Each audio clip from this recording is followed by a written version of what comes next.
analisa budidaya udang faname di Batang, Jawa Tengah. Assalamualaikum warahmatullahi wabarakatuh. Perkenalkan, kami mahasiswa dari Universitas Pekalongan, Fakultas Perikanan, akan menganalisa tambak budidaya udang faname di Sikandu, Batang. Dan ini adalah tugas mata kuliah pengantar industri aquacultur yang beranggotakan 3 orang bernama sebagai berikut. Oke, lanjut. Sedikit tambahan informasi mengenai tambak berkah yang ada di Sikandu, Batang ini, yaitu pada inlet atau air yang masuk ke dalam tambak. Pertama, air masuk ke dalam tandon, kemudian air yang ada di dalam tandon baru bisa masuk ke dalam kolam budidaya. Untuk outletnya atau air keluar, yakni air keluar dari kolam menuju ipal, lalu diberikan kaporit dan didiamkan selama 2 hari sampai mengendap. Setelah itu baru dapat dibuang ke laut. Tambak berkah ini memiliki luas lahan sekitar 2 hektar dan jarak antara tambak dan area pantai kurang lebih 200 meter. Sebelum melakukan aktivitas menebar, pembudidaya memerlukan biaya kelistrikan sebesar Rp700.000 per bulan. Ketika pada fase DOC 1-30 hari, biaya kelistrikan bertambah sebesar Rp1.300.000 dikarenakan tambak mulai menggunakan blower. Dan pada fase DOC 30-60, biaya kelistrikan jadi bertambah sebesar Rp4.500.000. Obat-obatan yang digunakan dalam satu siklus menghabiskan biaya sebesar Rp12 juta. Dan pakan dalam satu siklus juga memerlukan biaya sebesar Rp255 juta. Jadi estimasi pendapatan yang akan didapat dalam satu siklus ini yaitu sekitar Rp1.160 juta. Manajemen keuangan pada tambak budidaya ini menggunakan beberapa langkah, yaitu yang pertama, perencanaan anggaran atau budgeting. Yang kedua, pencatatan keuangan yang akurat. Ketiga, analisis biaya dan pendapatan atau cost benefit analysis. Yang terakhir, manajemen arus cash atau cash flow management. Dan berikut ini adalah beberapa masalah dan pemberian solusi pada tambak budidaya udang faname ini. Kendala yang ada di tambak berkah ini yaitu lokasi terkena pasang surut air laut serta air pada lokasi tambak mengandung zat besi, vibrio, dan plankton yang tinggi.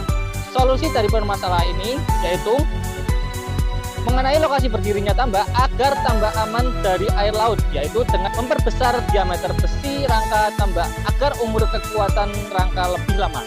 Yang kedua, pemberian probiotik, antibiotik, dan bakteri starter untuk menekan jumlah vibrio dan plankton. Yang ketiga adalah rajin untuk melakukan pengecekan kualitas air dan penyimpanan. Baik, yang kedua yaitu permasalahan dalam operasional. Yang pertama, tidak adanya laboratorium. Yang kedua, PLN tidak bersubsidi. Yang ketiga yaitu teknologi seperti auto feeder belum diterapkan. Terus yang terakhir, banyaknya burung yang seringkali menghampiri tambak. Baik, solusi untuk mengatasi permasalahan dalam operasional yaitu melakukan perawatan air secara serius dan maksimal, dikarenakan laboratorium di sini itu jaraknya agak jauh, yaitu di Pemalang, sehingga dalam pengambilan sampel air tidak bisa dilakukan secara rutin. Selanjutnya yaitu menekan penggunaan listrik yang tidak penting, bertujuan agar listrik di tambak ini tidak terlalu membengkak. Terus selanjutnya melakukan penjadwalan kapan blower takinjir hidup dan mati.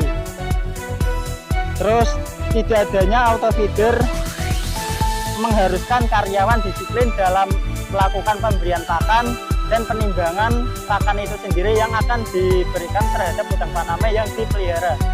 Terus yang terakhir, pemasangan pelindung jaring agar burung-burung di sini itu tidak mendekat ke area tambak. Keuangan 1, tidak ada bantuan dana dari pihak luar. Penjualan berfokus pada pengepul pakan dan benur. 3. Harga penjual udang belum jelas, masih berpatokan dengan harga penjual udang daerah Pemalang, Pekalongan dikarenakan masih silkus pertama. Solusi melakukan opsi alternatif untuk menekan biaya operasional seperti pemasaran, pemasangan, atau tender untuk mengurangi jumlah karyawan meningkat.